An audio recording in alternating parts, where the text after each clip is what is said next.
Allah the Almighty granted Abdul Muttalib 10 sons. When he saw that all his sons had grown up, he remembered the promise he made near the Zamzam well long ago and resolved to sacrifice one of his children.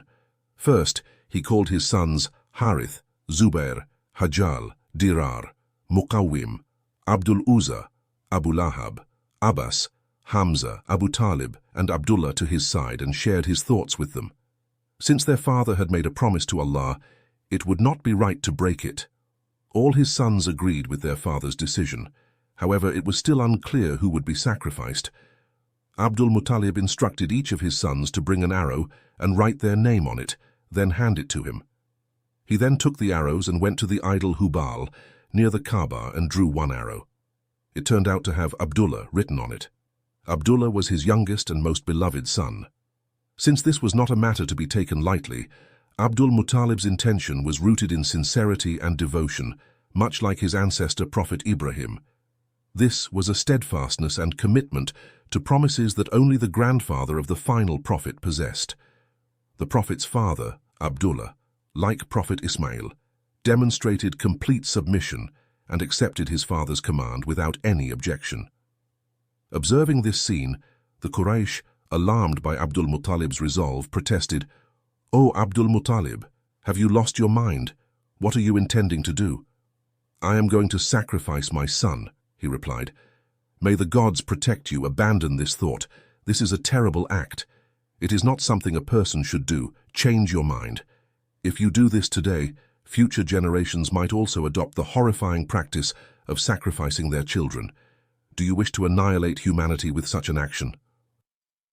The leaders of the Quraysh expressed their outrage, but they were still unable to dissuade Abdul Muttalib. Finally, one person suggested, "Do not slaughter your son.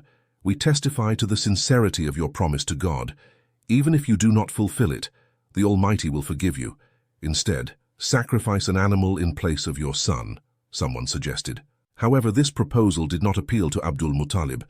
Then another person from the crowd said, "O Abdul Muttalib, take your son to Hijaz. Explain your situation to the renowned scholar there. If he tells you to sacrifice your son, you will carry out his advice. If he offers another solution, we will see what can be done, and this way, your matter will be resolved." This suggestion resonated with Abdul Muttalib. He set aside the knife and, accompanied by several others, traveled to the scholar in Hijaz. They found him in Khaybar and first explained the situation. Then they asked him to provide a solution.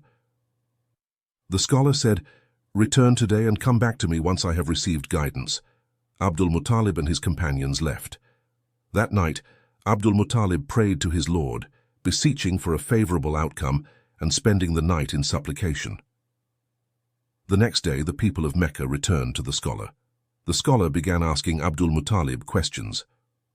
"What is the compensation for a person in your community?" 10 camels. Then return to your land and prepare both the person to be sacrificed and 10 camels. Then cast lots between the person and the camels. If the lot falls on the person, add 10 more camels and cast the lots again. Continue this process until the lot falls on the camels.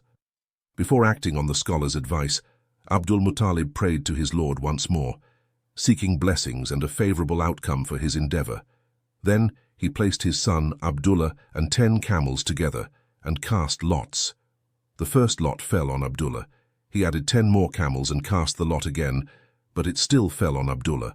This continued until the number of camels reached 100, at which point the lot finally fell on the camels.